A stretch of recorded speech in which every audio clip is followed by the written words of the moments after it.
परछाई लोक से बाहर निकलते ही अपने बेटे देववंशराज विहान को लेने लौटेगी डायन, और इस बीच सबसे पहला अटैक पहला शिकार बनेगी। डायन का रिवांशी गौरी सीरियल जादू तेरी नज़र में, जैसे कि आपने देखा कि विहान ने पहली बार एक्सपीरियंस किया है। रिवांशी गौरी की ताकत को उसे पता ही नहीं था कि यह रेवाशी गौरी जो है उसके अंदर एक ऐसी ताकत है जिसके आगे दावंशों की ताकत कुछ भी नहीं।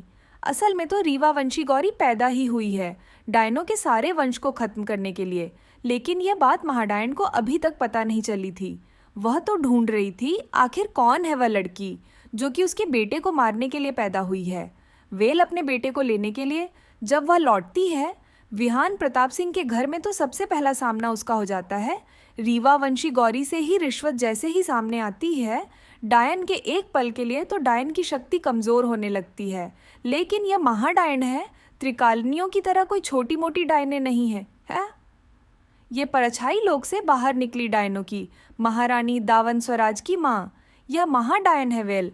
दोस्तों, इस बात का डर तो घर में भी लगा हुआ था रश्मि को, क्योंकि उसे 20 साल पहले नवरात्रि का पहला दिन याद आ गया था, जिस दिन वह लौटी थी अपने बेटे को लेने के लिए, लेकिन दादी ने उसके पीछे खंजर घोंपकर उसे मार दिया था।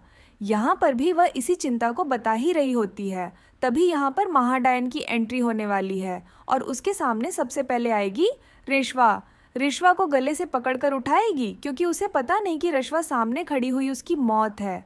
वेल, अभी तो महाडायन को मारना इतना आसान नहीं होगा, क्योंकि अभी तक महाडायन और रिश्वा का रसलियत में आमना सामना हुआ नहीं है। लेकिन जब रिश्वा को पता चलेगा उसकी ताकतों के बारे में, तो वह डायनों से डरना छोड़कर अपने पति अपने विहान को बचाने के लिए डनों के कुल से लड़ेगी और ख़त्म करेगी। डनों के कुल को महारानी के साथ ही वापस भेज देगी, उन्हें परछाई लोक में। वेल दोस्तों, रश्मि का जो यह डर था, क्या आज शाम को सच हो जाएगा? आपको क्या लगता है? क्या रश्मि के इस डर को सच में बदल कर रख देगी महाडायन? परछाई लोक से लौटकर उसके ही घर की बहू को मारकर हमें कमेंट करके बताएं, और ऐसे ही धमाकेदार ट्विस्ट को जानते रहने के लिए चैनल को अब भी सब्सक्राइब करें। मिलते हैं अगली वीडियो।